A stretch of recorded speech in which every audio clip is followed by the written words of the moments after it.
como eu havia abordando, né, depois desse processo, depois principalmente desse período de terror que abalava a grande nação, os girondinos e a planície, de certa forma, o PAN, acabaram se unindo contra Robespierre. Então ele não teve o apoio necessário, não teve condições de reagir a seus opositores e acabou sendo preso, né, em 27 de junho de 1994 e depois guilhotinado, né. Logo Robespierre que condenou, né, julgou e condenou muitas pessoas de certa forma, a guilhotina, agora era a sua vez de ser condenado, ser guilhotinado.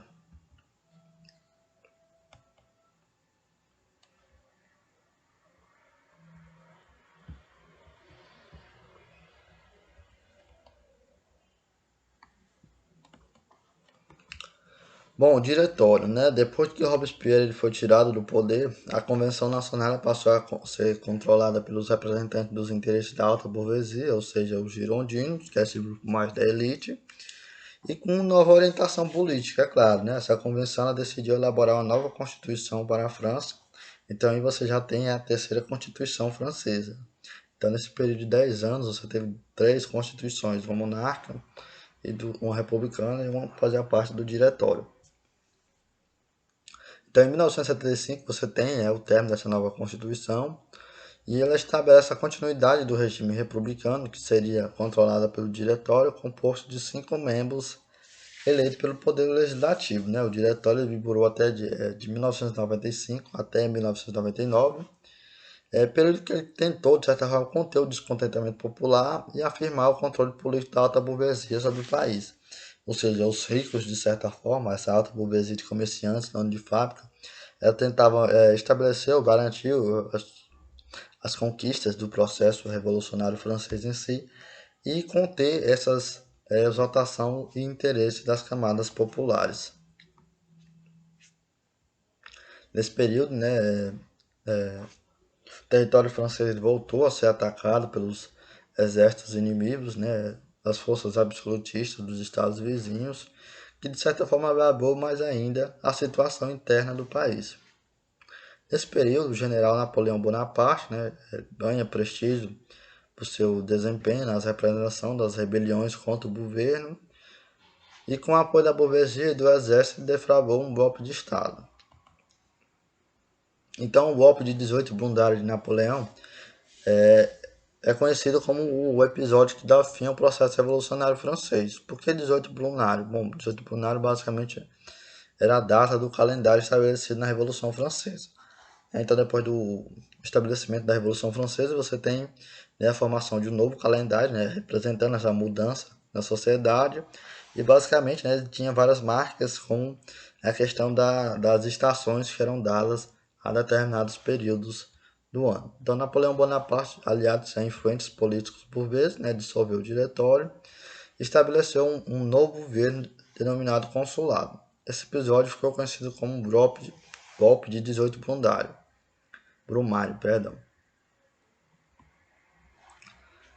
Bom, conforme a análise de vários historiadores, Napoleão evitou que os setores mais identificados com os interesses das camadas populares, como os jacobinos, ascendessem ao poder, ou seja, de certa forma, o golpe foi com o objetivo de conter todos os interesses ou conter a força da população.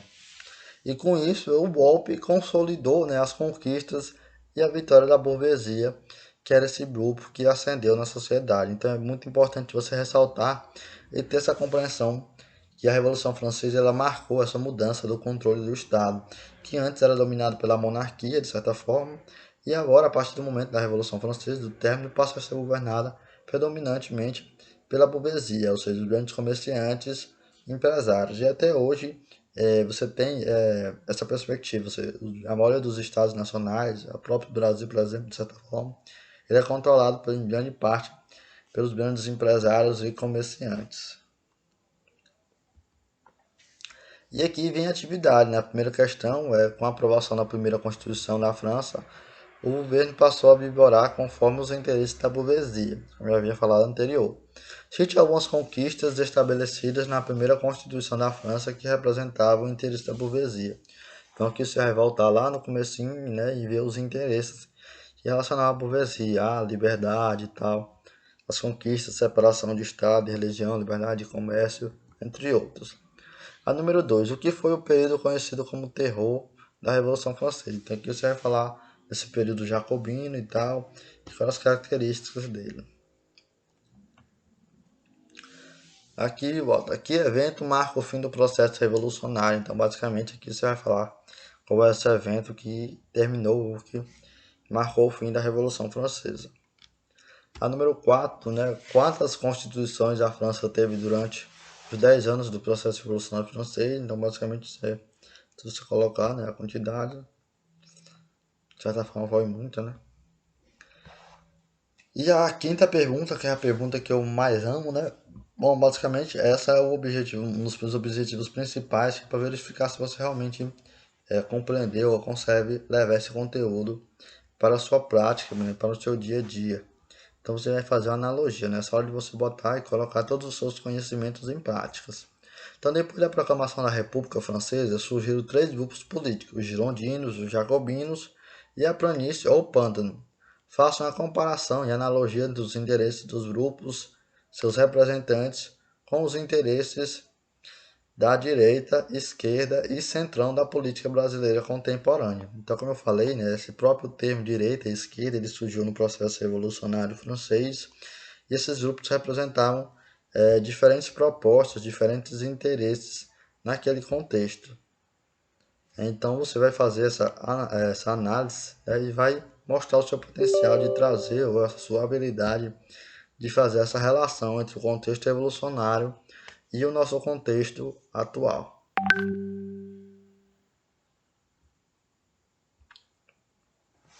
Bom, turma, basicamente é isso, né? Agora a gente termina, finaliza esse conteúdo da Revolução Francesa. O objetivo agora é fazer umas atividades, né? Um texto um pouco menor, com vídeos também um pouco menores, né? O objetivo também agora é a gente dar um adiantamento. Então, as aulas a gente está fazendo um processo de uma semana, eu posto atividades, na outra eu faço a revisão e não posto atividade, posto só na seguinte, né? Agora o objetivo agora é postar atividade em todas as quartas, mas antes também fazer a correção, né? Fazer atividades pequenas, menores e fazerem textos também menores, né? Mas era importante a gente finalizar o conteúdo da Revolução Francesa em si, porque é um evento que marca não só a Europa, como todo o Ocidente, e que deixa muitas marcas na contemporaneidade e que cai basicamente em todos os vestibulares, Enems e provas para vocês que vão ingressar na faculdade futuramente. Bom, basicamente é isso. Tenham todos um bom dia e até a próxima aula.